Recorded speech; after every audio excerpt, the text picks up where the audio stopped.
If you always attract emotionally unavailable men and keep having unfulfilling, unhealthy relationships, there's a strong chance you yourself are emotionally unavailable too, which is a subtle chronic state of disconnection and dissociation in your body when it comes to healthy vulnerability and intimacy.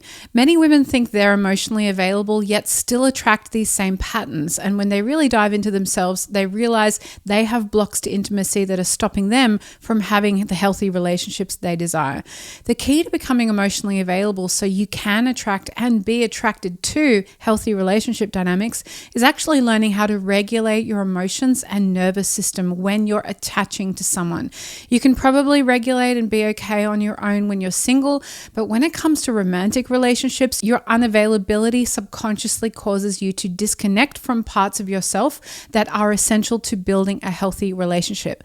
Today, I'll walk you through how to regulate yourself so you can become emotionally available, because that is where it starts, in the body. And these tools are useful for you even if you think you're already emotionally available, because there are always ways you can become more vulnerable and connect more deeply through this work of healing your own blocks to intimacy. Like my client Mary, who despite having done all the therapy and spoken about her patterns and trauma, was still not able to attract a healthy relationship and show up with authenticity and vulnerability.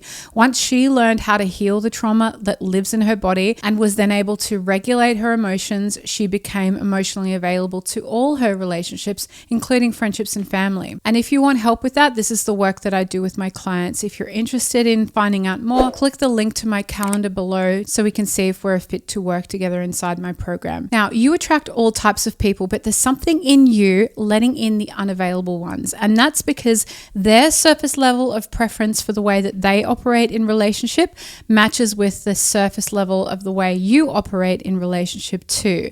The kind of relationship you have with someone who's emotionally unavailable is always safe. It doesn't require you to show up with deeper intimacy, deeper truth, and vulnerability from yourself.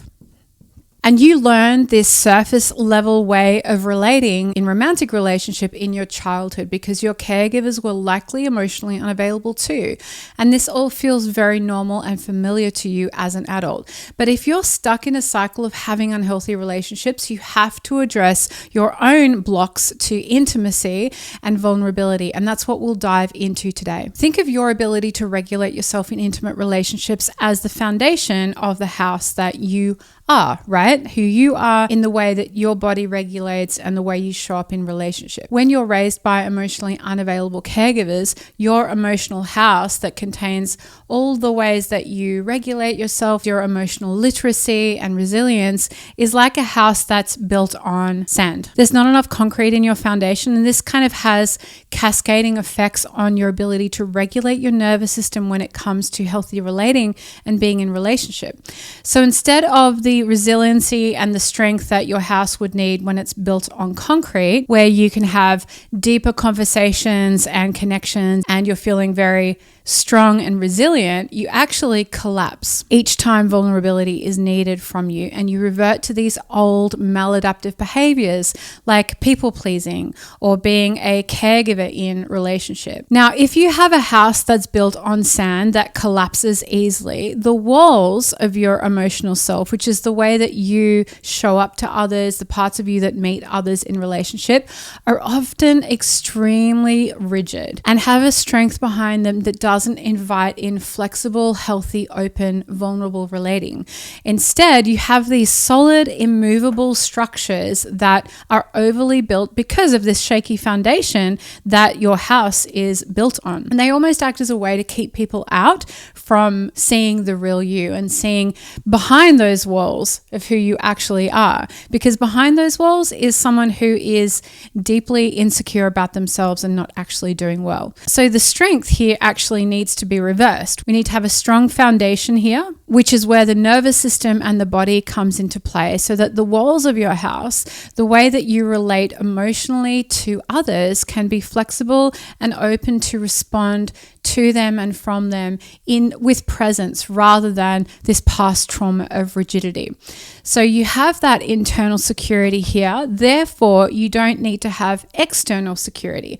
So to strengthen and bolster your foundation, you need to find the missing element for yourself in your development as a child.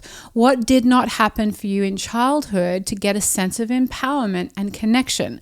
Like, what was not happening for you? Did you not feel enough with your parents? Did you not feel seen or understood in those relationships? Perhaps when there was a rupture in an argument or disagreement in your family home, your parents didn't repair well with you. And then through a series of many ruptures, you got really good at holding on to your emotions and your emotional experience because your parent wasn't available to you to help guide and move you through and metabolize those emotions of experiencing those ruptures. Think also about what did your parents require you to do in order to fit into the family unit? Did you have to make yourself smaller to fit in, or did your parent require you to be more and take on a role like a caregiver in order to get love? Or were you parentified, where you're given way too much responsibility for a child to help regulate and soothe your parents? And so what were your parents' conditions to get love and connection? Whatever your answer is to any of those questions became maladaptive behaviors you developed to cope with that environment that now come up when you collapse, when intimacy is required of you, and you now need to neutralize those behaviors and actually invite in the opposite of that experience in your life in order to start developing a strong foundation within you. So to actually anchor this in the body so the body develops a secure attachment, you need to develop agency within yourself, which is knowing what works and what doesn't work for you in relationship, what actually feels right to you in your body. So when you go into people-pleasing mode here, notice what your somatic experience is of that. Like, what is your body actually feeling? Does it make you feel good to make yourself small? No, of course not. So a big part of regulation and becoming emotionally available is actually finding safety in your body in order to become aware of your somatic experience. Because without feeling safe in your body is not a fun place to be, and that collapse takes over as a result. Because ultimately, emotional unavailability is a type of dissociation, which is brought on by overregulation and freeze, right? It's an experience of excessive emotions that you just can't process in that moment. And so you overregulate and freeze in that state, which results in this excessive rigidity and control in the form of those walls at which we meet other people in relationship. So externally from other people, you probably look fine holding it together when inside you are absolutely not. Your foundation is sinking, you're insecure, you're doubting yourself, you're losing yourself because you're built on this quicksand from experiencing so many triggering emotions in your body from childhood that you couldn't process. So now you shut down, you disconnect and numb as a response, which is emotional unavailability. Now, this might all seem very exaggerated in the way that I'm explaining it, but this is a very subtle process that's happening within you. You may not be, or probably not going to be, consciously aware of this collapse, of this shutdown. But if you're aware that you feel like you have to be someone else to people in your relationships and you can't and don't show your true self, that you're afraid of people finding out who you really are, and that you feel you need to hide parts of yourself, these are signs that you're emotionally unavailable and that you dissociate when vulnerability would be the healthy response. Instead, you shut down or go into people pleasing or deflect or any kind of those maladaptive responses you learned originally in childhood. It does take a lot of effort for you to stay in the relational part of your nervous system, and that's because your window of tolerance is narrow. Throughout your life, there have been too many landmines in your body when relating to other people that got triggered. So your window is narrow because of your historical experiences in relationship. You would have experienced a degree in which you can attach to someone, but then something shifts in that relationship and you get triggered and you feel unsafe, or you think, am I too needy? And then you pull back, and that's the dysregulation coming in, blocking healthy development of intimacy in the relationship container. So in order to stay in that relational part of your nervous system, you need to widen your window of tolerance, which is your ability to be with the discomfort and uncertainty of a changing landscape and what that looks like inside your body. And at first, it's just the process of allowing, of staying with something that your body experiences as discomfort. Like, how can you stay with this wave as it's happening? And the more you practice doing this and regulating yourself and self-soothing, you will develop a stress tolerance. So you can stay with the experience more without becoming overwhelmed by it. You can ride the wave more before you have to get off and then dissociate and shut down. And there's more awareness around when you do need to get off the wave and go into shutdown. So find opportunities in your life where you can feel some degree of safety with another person, which is what we call co-regulation. The best place to heal this is in a relationship container, whether it's with a friend, a therapist, or coach, because we can't ultimately regulate ourselves on our own. We can do a lot of self-soothing work. There is a lot of internal healing work that can also be done on our own, but a quick way to learn this is to lean on someone else and their nervous system for co-regulation, because all of this trauma happened in a relational sense. This is really where it needs to be healed.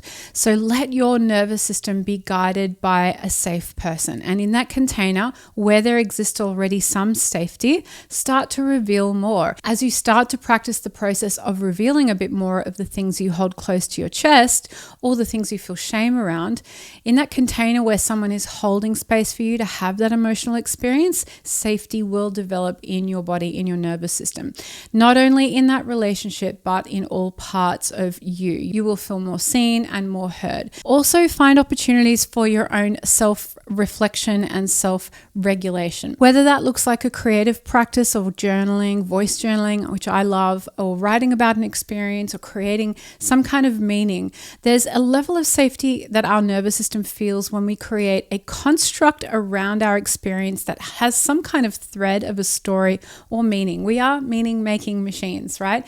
Particularly if it's in the context of something that someone else has gone through. For example, I remember reading Joseph Campbell's The Hero's Journey, and that arc of someone needing to change their patterns, to go through a dark night of the soul, to speak, and then returning home all the more wiser and more whole, gave me a real thread that I'm not on my own here doing this work. Others have done it before me. That means I can do it too. And that's actually what's happening to me. So connection, whether it's self-connection or connection with others, is essential to build an internal ally within yourself that you can connect to. This is really, really important. That's really what the anchor of this foundation is in our house, a way that we can be with ourselves that keeps us grounded when we're in that uncomfortable feeling or discomfort. And when you have that internal ally within yourself, you're able to sit in that ally role and observe the emotions that you're experiencing within you and witness them without blending or identifying or merging with them. For example, feeling angry or feeling pain, rather than like merging with an anger or pain feeling with you, just sit in your internal space and observe that anger, observe that pain, observe it as an emotional state that is going to pass, that it doesn't define you. So if you come into this parts view where there are different kind of parts of you, you're able to eventually know that there is this higher true self within you that exists. It's like the adult in the room. And the emotional states that we're having are just happening around us. They're not necessarily who we are. And observing from this role gives us this real internal anchor that allows us to know an adult has got their hands on the steering wheel whilst we're having this strong, uncomfortable emotional experience. And that wise adult self is in charge of driving, whilst these younger parts within us might be panicking or trying to get away from an emotion, like a firefighter kind of role. So having this internal ally is essential because these younger parts within us actually have direct access to our nervous system. In fact, you'll notice that when you're triggered, you feel like a different person. And we call that regression, when you're turning into a younger version of yourself. Perhaps you've been in a situationship and the guy has ended the relationship and you just go into this obsessive thinking state where you have no control over yourself, right? You're stalking him on social media. You're thinking about him all the time. There's a younger part of you alive now when you're in that state, and they have access to your nervous system, right? You're in your nervous system as your younger self. It's not you, the wise wise adult self part of you, it's this younger version that's frozen in time from the side of the original trauma and that age. Some people call this the inner child. So if you're in that and you have no control, where there's no adult in the room, so to speak, know that you've got to develop this sense of the adult being in the room that's holding the scared child in their arms and soothing them, right? Because often these vulnerable child parts that are stuck in our basement, they're in our subconscious. We don't even know they're there. We're blended with them, but they're the ones that have their sticky hands on the steering wheel. So find this internal wise adult self within you. And this comes through empowerment and empowered experiences in relationship, feeling a sense of agency that I know what to do. I know my parts. I know what's right for me, and the confidence that I can ride the waves of my nervous system without being taken over by them. Instead of being taken over by these younger parts of us where we just don't have any internal strength and foundation in our house, right? That's when the house is just on quicksand and we have to pull emotional resources from other people to confirm that we're safe, right? We're just falling down in the quicksand. We're holding on to other people telling us we're okay. And that's when we're seeking external validation. And that's why we people please, because we want to be liked by people. Another aspect of the internal adult self we need to develop is coming into presence. So if you've experienced complex PTSD in your life where you've had these intense emotional experiences that back up in your body, in your nervous system, you can feel really fragile and you bring all of your past into your present. You often live in your past or in the anxiety and fear of the future. And the only way you can regulate your body through CPTSD is to be in the present moment. So presence is what gives you access to this part of you. So bring your awareness and your attention back into the here and now, because that's where the wise adult self lives, in presence, in the presence of awareness, in the presence of somatic sensation and orientation in the room, in the world, and in relationship to others. Not in the fear of the anxiety and the fear of the past and the shame of all of that, which is where your other parts tend to live. So find practices that put you in contact with presence in your body, whether that's movement, yoga, body awareness, a workout class. Get out, get active, go into nature, bring yourself back into your body, and find your emotional state in the present moment through mindfulness practices where you track your inner state and map where you are during the day and how you're feeling. Get as much of yourself in your awareness as you can and stay within yourself as it's happening, rather than collapsing, going into overthinking, and then shut down.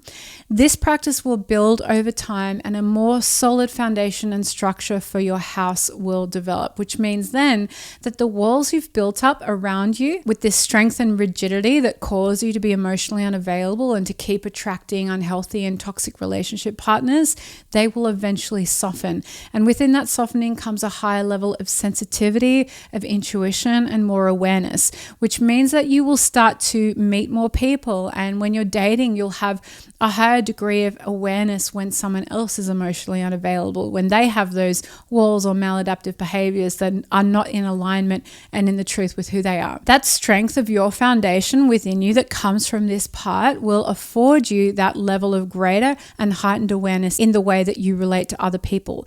But you've got to start within yourself, in your nervous system, co-regulation with yourself and with others, building an internal ally, that adult self within you, and staying in presence in order to achieve that. And if you want more help with that, that is the work that I do with my clients. So please go ahead and apply for my program. Click the link to book a call with me in the link below. In the meantime, here are some next step videos for you to watch so you can move one step closer to having a beautiful relationship with yourself and others. And for now, I will see you in the next video.